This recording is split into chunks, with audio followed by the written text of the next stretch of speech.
Diqqat, ogohlantiruv. Yuragi bo'shlar, homilador ayollar va qo'rqoq insonlar ushbu hikoyamizni eshitishmasin. Chunki bu o'ta qo'rqinchli hikoya. Agar eshitganingizdan so'ng o'zingizda salbiy o'zgarish sezsangiz, men buni javobgarligini o'z bo'ynimga olmayman. Chunki men sizlarni ogohlantirdim. Agar hikoyani eshitishga tayyor bo'lsangiz, unda men hikoyani boshladim.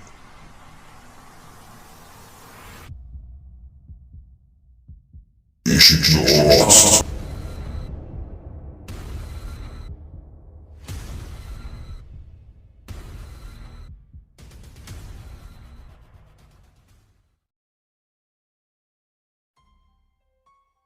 O'sha tunda Keysi imtihonga tayyorlanmoqchi edi. U imtihondan o'tishga majbur edi. Shuning uchun hamma narsani unutib faqatgina o'qidi. Tungi soat 2 da uning onasi Keysining xonasining eshigini taqillatdi. "Azizim, senga ovqat pishirgandim. Eshikni och." Eshik kalit bilan qulflangandi. Biroq Keysi avval vazifalarni bajarib, keyin ovqatlanishga qaror qilib baqirdi.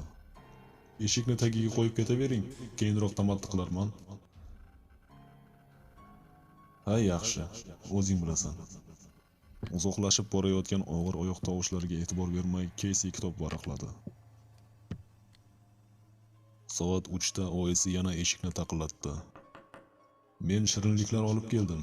Azizim, eshikni och." "Oyi, men bandman", javob berdi Keysi biroz g'ingshib. Shu yerda onasining jahli chiqdi. Eshikni och. Och bo'laman eshikni. Hozir och.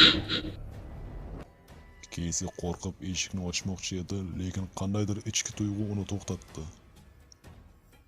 Qandaydir tushunarsiz tuyg'u. Natijada o'tirgan joyida mixlanib qoldi. U tarafdagi ovoz jahl emas, yig'i aralash gapira boshladi. Iltimos, Eshikni och. yolvoraman.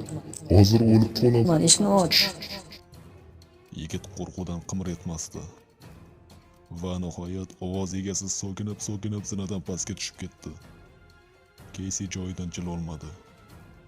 Faqatgina hozir uning ota-onasi ish vazifa tufayli safarda ekanliklari esiga tushdi.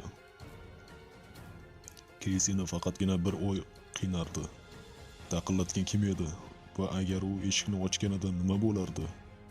Uyda Keysidan boshqa yana kimdir bor edi.